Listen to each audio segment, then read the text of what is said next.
ഓർമ്മപ്പെടുത്തുന്നത് മുഹമ്മദുർ റസൂലുള്ളാഹി സ്വല്ലല്ലാഹു അലൈഹി വസല്ലമ തങ്ങൾ എന്തുകൊണ്ടാണ് ചന്ദ്രനാണെന്ന് പറയുന്നത്? അല്ലാഹുവിന്റെ റസൂൽ അത്രയും മനോഹരമായ നന്മകളാണ് ലോകത്ത് പറഞ്ഞു പ്രചരിപ്പിച്ചിരിക്കുന്നത്. അറിയില്ലേ, അയൽവാസികൾ പരസ്പരം വല്ലാതെ പോരിലായിരുന്നു. ഒരു വീട്ടിന്റെ ഒരു തറവാട്ടിലുള്ള ഒരു മൃഗം അപ്പുറത്തുള്ള തറവാട്ടുകാരന്റെ അതേ സ്ഥലത്ത് പോയി കാട്ടിച്ചതിന്റെ പേരിൽ വർഷങ്ങളോളം യുദ്ധം ചെയ്ത സമൂഹത്തെ മുഹമ്മദുർ റസൂലുള്ളാഹി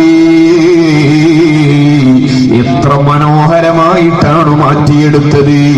അള്ളാഹുവിന്റെ റസൂലിന്റെ സമുദായത്തെ കുറിച്ച് ലോകത്തുള്ള മുഴുവൻ ചരിത്രകാരന്മാരും ചോദിക്കുന്നില്ല, എന്തൊരു ഐക്യമുള്ള സമൂഹമാണ്. മദീനയിലെ ഒരു വീട്ടിൽ ഒരു സ്വഹാബിയുടെ വീട്ടിലതാ ഒരു നല്ല ആട്ടിന്റെ തല ലഭിക്കുന്നു. ഒരു ആട്ടിൻ തല ലഭിച്ചപ്പോ ആ സ്വഹാബി അതാ ചിന്തിക്കുന്നത് എന്താണെന്നറിയോ? പടച്ചവനെ, ഞാൻ ഈ ആട്ടിൻ തല ഭക്ഷിച്ചു കഴിഞ്ഞാൽ നല്ല രുചിയാണ്, സന്തോഷമാണ്. പക്ഷേ എന്റെ അയൽവാസികളോട് എനിക്ക് കടപ്പാടുണ്ട്. എന്റെ അയൽവാസി ആട്ടിൻ തല ഇഷ്ടപ്പെടില്ലേ എന്ന് ചിന്തിച്ചുകൊണ്ടതാ ആ സ്വഹാബി ആട്ടിൻ തല എടുത്തുകൊണ്ട് അയൽവാസിക്ക് കൊടുക്കുകയാണ്. അയൽവാസിയായ മനുഷ്യൻ ആലോചിക്കുന്നത്, എന്റെ ആട്ടിൻ തല ഞാൻ കടിച്ചാൽ എന്നെ പോലെ ആട്ടിൻ തലയോട് താല്പര്യമുള്ള എന്റെ അയൽവാസി അവൻ ആട്ടിൻ തല ഭക്ഷിച്ചിട്ടുണ്ടാകുമോ? അതേ ചരിത്രകാരന്മാര് പറയുന്നു, അങ്ങനെ മദീനയിലെ ഒരുപാട് വീടുകൾ കയറിയിറങ്ങി അവസാനം ആദ്യം കൊടുത്ത സ്വഹാബിയുടെ മുന്നിലേക്ക് ആട്ടിൻ തല തിരിച്ചു വരികയാണ്. അത്രയും മനോഹരമായ സ്നേഹത്തിന്റെ ഉടമകളാക്കി അള്ളാഹുവിന്റെ റസൂല് സമൂഹത്തെ വളർത്തുകയാണ്. ഇന്നും നമ്മൾ ജീവിക്കേണ്ടത് അങ്ങനെയാണ്. അതേ സഹോദരന്മാരെ, അള്ളാഹുവിന്റെ റസൂല് പഠിപ്പിച്ചില്ല, അയൽപക്ക ബന്ധം ഏറ്റവും വലുതാണ്. റസൂലുള്ളാഹിന്റെ സ്നേഹ പരിസരത്ത് നമ്മൾ സംസാരിക്കുമ്പോ നിബിധങ്ങളോളം മാനവികത ലോകത്ത് പ്രചരിപ്പിച്ചൊരു മഹാനെ കാണുകയില്ല. നിബിധങ്ങളതാ അവിടുന്ന് പറയുന്നു, നിങ്ങളുടെ അയൽവാസികളോടുള്ള ബാധ്യതയുടെ വലുപ്പം എത്രയാണ്.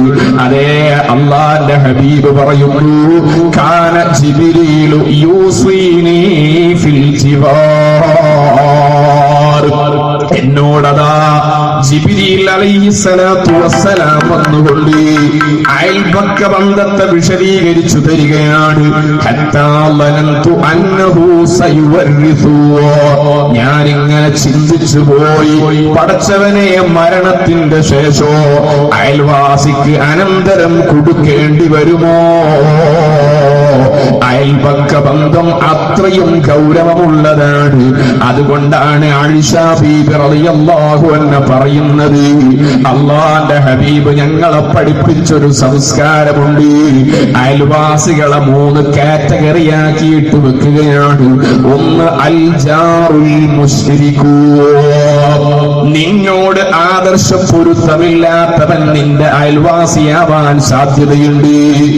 നീ അംഗീകരിക്കുന്ന ആദർശം അംഗീകരിക്കാത്ത, നീ അംഗീകരിക്കുന്ന ആദർശത്തിന്റെ വിരുദ്ധ ചേരിയിൽ നിൽക്കുന്നവന് ഒരു പക്ഷേ നിന്റെ അയൽവാസിയായി വന്നാൽ പോലും അവനോട് നീ ഹഖുൽ ജിവാർ, അയൽപക്ക ബന്ധം സൂക്ഷിച്ചുകൊള്ളണോ.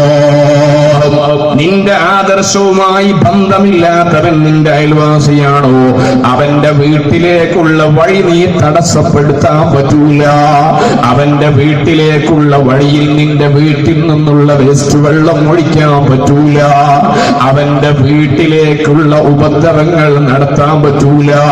അവന്റെ വീട്ടിൽ ഭക്ഷണം ഇല്ലാതിരുന്നാൽ നീയാണ് അവനെ ഭക്ഷിപ്പിക്കേണ്ടതെന്ന് മുഹമ്മദുർ റസൂലുള്ളാഹ്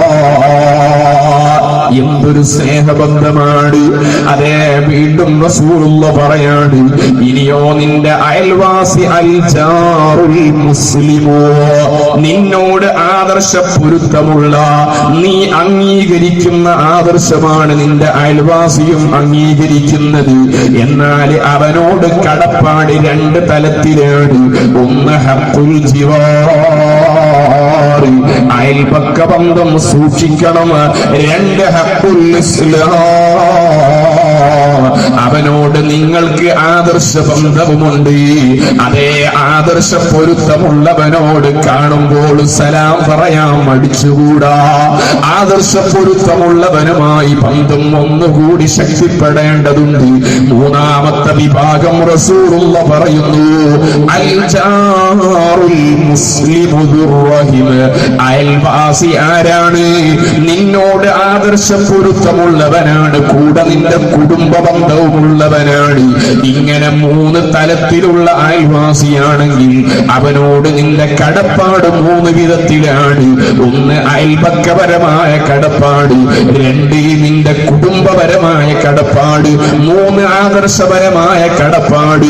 ഇങ്ങനെ കടപ്പാടുകൾ എണ്ണിക്കൊണ്ട് ഇമാം ഗസാലി റളിയല്ലാഹു അൻഹു പറയുകയാണ്, 50ഓളം കടപ്പാടുകൾ അവനിക്കുണ്ട്. അയൽവാസിയുടെ വീട്ടിന്റെ മുന്നിൽ നീ വീടുണ്ടാക്കുമ്പോ അവന്റെ വീട്ടിലേക്കുള്ള വായു സഞ്ചാരം തടഞ്ഞുകൂടാ. അല്ലാഹുവിന്റെ ഹബീബ് പറയാണ്, ഇദാ റമൈത കൽബ ജാരിക, നിന്റെ അയൽവാസിയുടെ വീട്ടിലുള്ള നായ, ആ നായ നിന്റെ വീട്ടിന്റെ പരിസരത്തൂടെ നടന്നു പോകുമ്പോ ആ നായനെ നീ കല്ലെടുത്തെറിഞ്ഞാൽ ഫഖദ് ആദൈതഹു, നായനെ ഉപദ്രവിച്ചത് കാരണോ അയൽവാസിയെ നീ ഉപദ്രവിച്ചവനാൾ. എത്ര ഗൗരവമുള്ള സംഗതിയാണ്. നിന്റെ അയൽവാസി എങ്ങോട്ടെങ്കിലും യാത്ര പോയാൽ ആ വീട് സംരക്ഷിക്കേണ്ട ബാധ്യത നിനക്കാണ്. എന്നിട്ട് അല്ലാഹു തആലയുടെ വിഷയത്തിൽ ഇടപെട്ടുകൊണ്ട് റസൂലുള്ള പറയാണ്, മൻ കാന യുഅ്മിനു ബില്ലാഹ്, നിങ്ങൾക്ക് അല്ലാഹുവിൽ വിശ്വാസമുണ്ടോ? നിങ്ങളെ മനസ്സിൽ തൗഹീദുണ്ടോ? വൽ യൗമിൽ ആഖിർ, നിങ്ങൾക്ക് പരലോകത്തിലും വിശ്വാസമുണ്ടോ? എങ്കിൽ നിങ്ങൾ ചെയ്യേണ്ട പണി എന്താണെന്നറിയോ? നിങ്ങളുടെ അടയാളം എന്താണ്? ഫൽയുക്രിം ജാറഹു,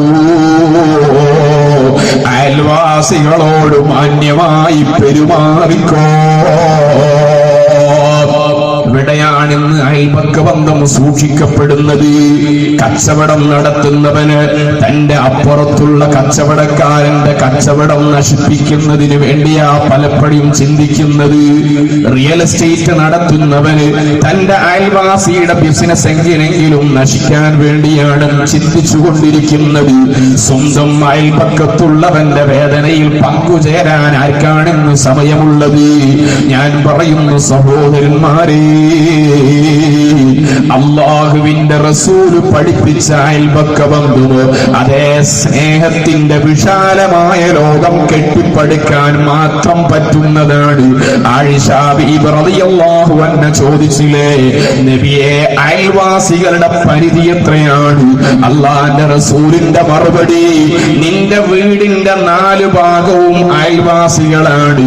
മുന്നിലെ ഭാഗവും പിൻഭാഗവും വലതുഭാഗവും ഇടതുഭാഗവും 4 ഭാഗത്തുള്ളവരും അയൽവാസികളാണ്. വീണ്ടും അപ്പായിഷാന്റെ ചോദ്യം, നബിയെ എന്റെ അടുത്ത് അല്പം ഭക്ഷണമേ ഉള്ളൂ, ഞാൻ ആരെയാണ് ഒന്നാമതായി പരിഗണിക്കേണ്ടത്? റസൂലുള്ള കൃത്യമായി നിർണയിച്ചു കൊടുക്കുന്നു, നിന്റെ വീടിന്റെ മുന്നിലുള്ളവരെയാണ്. അതുകൊണ്ടാണ് ഒരു പണ്ഡിതൻ എഴുതി വെച്ചത്, ബഗ്ദാദിലുള്ള പണ്ഡിതന്റെ വീട്ടിൽ വല്ലാത്ത എലികളുടെ ശല്യം, വീട് നിറയെ എലികളാണ്.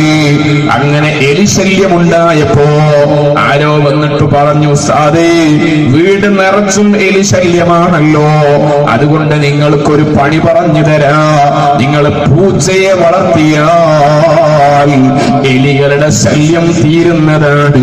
അപ്പോഴാണ് ഈ പണ്ഡിതന്റെ മറുപടി, അതേ, പൂച്ചയെ വളർത്തിയാൽ എലിശല്യം തീരുന്നത് ശരിയാണ്. പക്ഷേ ഞാൻ എന്റെ വീട്ടിൽ പൂച്ചയെ വളർത്തിയാൽ എന്റെ വീട്ടിലുള്ള എലികളൊക്കെ ഓടിയിട്ട് അയൽവാസിയുടെ വീട്ടിൽ പോയി ഉപദ്രവം ഉണ്ടാക്കി കളയും. അതുകൊണ്ട് ഞാനത് ഇഷ്ടപ്പെടുന്നില്ല.